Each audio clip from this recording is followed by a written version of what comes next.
Welcome back, guys. Coop Clark filling in for Joe Cook this Thursday night. He is on assignment in Los Anchorage.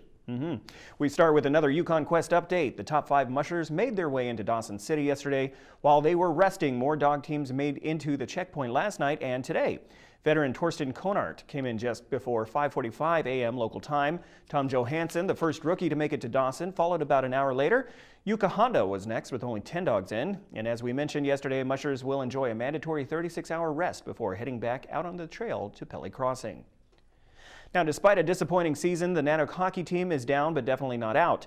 After getting swept by the Ferris State Bulldogs last weekend, UAF is 5-13-4 in the WCHA.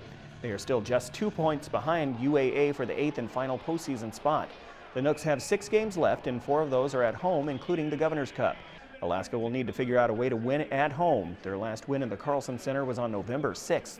After this bye week, the Nanooks host the Falcons of Bowling Green on February 19th and 20th. Our local junior hockey team has a commanding lead in the Midwest Division, and they are a lock for the playoffs. But before that happens, they'll have a road series against the Springfield Junior Blues this weekend.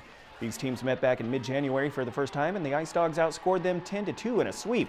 The first game was tight 3-2 win before a 7-0 blowout. The Junior Blues are third in the Midwest. The Ice Dogs at 33-7-3 will extend or maintain their 1-point lead in the overall NHL standings over Wichita with a couple of wins this weekend. And right after this series, head coach Trevor Stewart and 9 Ice Dogs players will head to the NAHL Top Prospects Tournament in Plymouth, Michigan this Monday and Tuesday. Players will compete in front of hundreds of college scouts. Now we switch to high school hockey. This afternoon in Wasilla, the West Valley Wolfpack skate in the first round game of the 4A state tournament. They took on Eagle River, a team making their first ever state tournament. The Wolfpack, last year's state runner-up, beat the Wolves 8-0 in January. This was a different Wolves team today. At the 9-minute mark of the first period, Ben Rinke scores on a power play to give Eagle River a 1-0 lead. But Stoshi Skorolowski, the career points leader in West Valley history, scores the equalizer in the second period off a Jared Lease assist.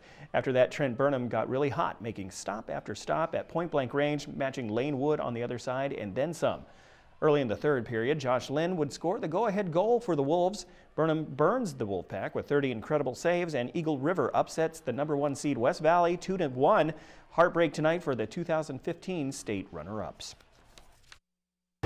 We really just didn't want to lose that bad again. We wanted to hold it to at least 1-goal game, and we did exactly that.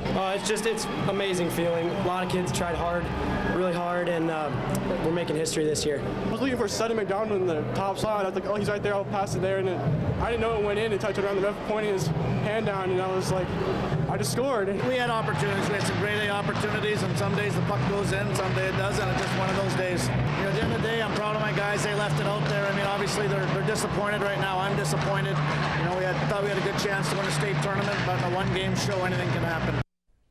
It's only February, but football is all year long, especially for the Lathrop Malamutes who make a move. Wednesday evening, Lathrop announced that Luke Balosh will be the head coach of their football team. Balosh was the head assistant coach and offensive coordinator under head coach Rusty Ham. Ham retired last fall. Balosh helped guide to a state semifinal appearance, railboat title, and 3 Dog Bowl wins. His offensive system will also help to produce numerous all-conference and all-state players in just 4 seasons. The Malamutes finished 4-4 last season and lost by a point to eventual state champion West Anchorage in the state quarterfinals. There are 2 weekends left in the high school ski season, so that means regional championships are coming up.